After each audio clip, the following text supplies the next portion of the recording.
Mackenzie Johnston with Cattle News Central, bringing you your May 10th cattle industry headlines. Brought to you by 4T Ag Insurance, your go-to contractor for ag insurance. The folks at 4T Ag are dedicated to providing you with insight, information, and alternative risk solutions that are custom fit to your business and personal needs. They offer both crop and drought insurance, and they offer LRPs on both fed and feeder cattle. If you would like more information, head on over to www.4tag.net. That is the number 4, TAG.net. We are also sponsored by American Beef Producer Magazine. They offer in-depth articles on a wide variety of topics within our industry. They feature award-winning photography and so much more within their publication.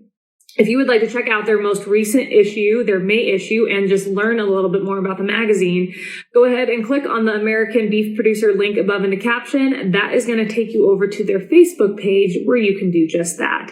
American Beef Producer Magazine, guiding beef producers for over 25 years. And finally, Circle 5 Cow School. If you're wanting to learn how to preg check your own cows or start AIing, Circle 5 Cow School is definitely the way to go. Almost every week, they are hosting classes somewhere between Texas and Tennessee. If you'd like to check out their schedule, head on over to circle5cowschool.com. That is the number 5 in there. Or you can go ahead and just give them a follow on Facebook. Drovers has reported that on Monday, Tyson Foods raised its full year sales outlook after sky-high meat prices helped the meat giant beat quarterly revenue and earnings estimates.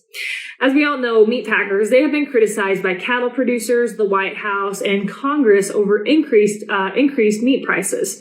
But meat giants like Tyson, they claim that they have been forced to increase their meat prices to offset rising costs for labor and other input costs such as animal feed, which they say has increased drastically because of the war in Ukraine.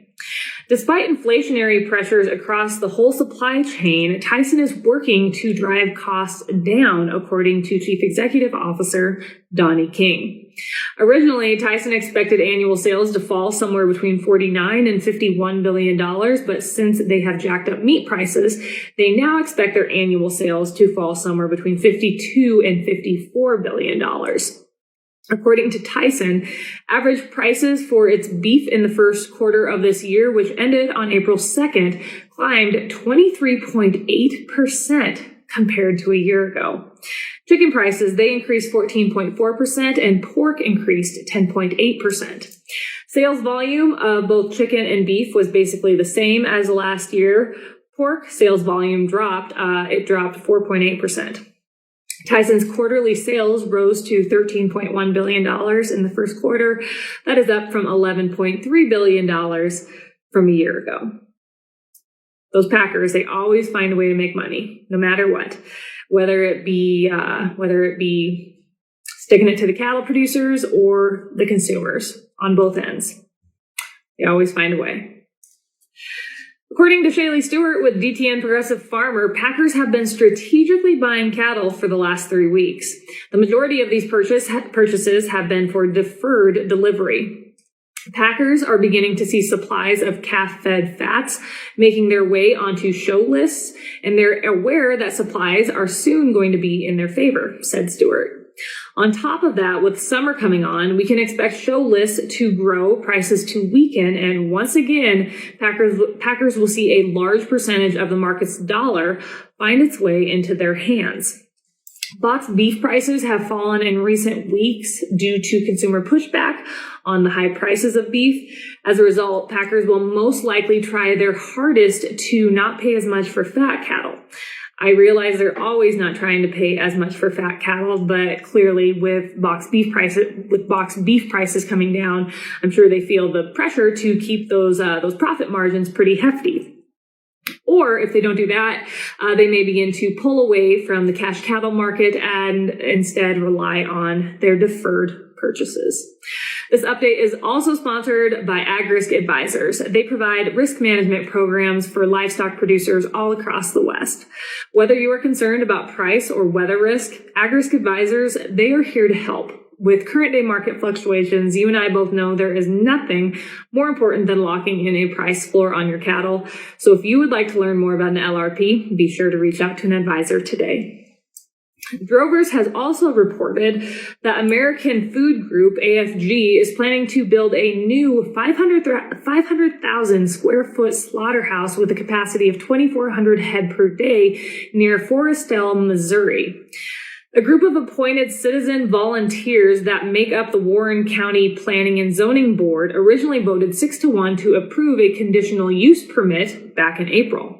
But the new meatpacking plant is now facing resistance. Opponents of the plant have appealed this decision, and an appeal hearing is now set for May 24th. The appeal will be heard by the Warren County Commission. American Food Group considered various states to build this plant in, but obviously they settled on Missouri. If the plant is built, it will employ 1,300 workers. Talk about economic opportunity.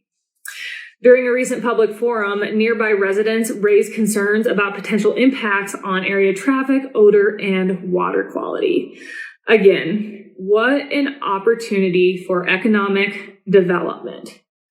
Down here at North Platte, I know they also faced resistance, and it just blows my mind when a company like this comes in and it's not corporate, it's not one of the big four, and you know they're going to do things right. They want to survive. They want to do well for the cattle producers, but yet there is resistance in the community. It's absolutely silly. Finally, some numbers to leave you with. According to USDA data, annual imported fresh beef as of April 30th is up 26% year over year. A few notable numbers to go along with that. So far this year, we have seen a 139% increase in fresh beef imports from Argentina. And then this next one is the real kicker. We've seen a 635% increase of fresh beef imports from Brazil. At the beginning of this year, in the last month, I believe I reported on Brazilian beef imports being up, but I was not aware of the increase that we have seen thus far. We just got done with the first quarter of this year, and we already see an increase of Brazilian fresh beef imports 635%. That is uncalled for. Absolutely uncalled for. We should not be importing that much from any country, let alone Brazil. That is all I have for you guys this morning. I hope everyone's week is off to a great start. You guys have yourself a tremendous Tuesday. I'll catch you later.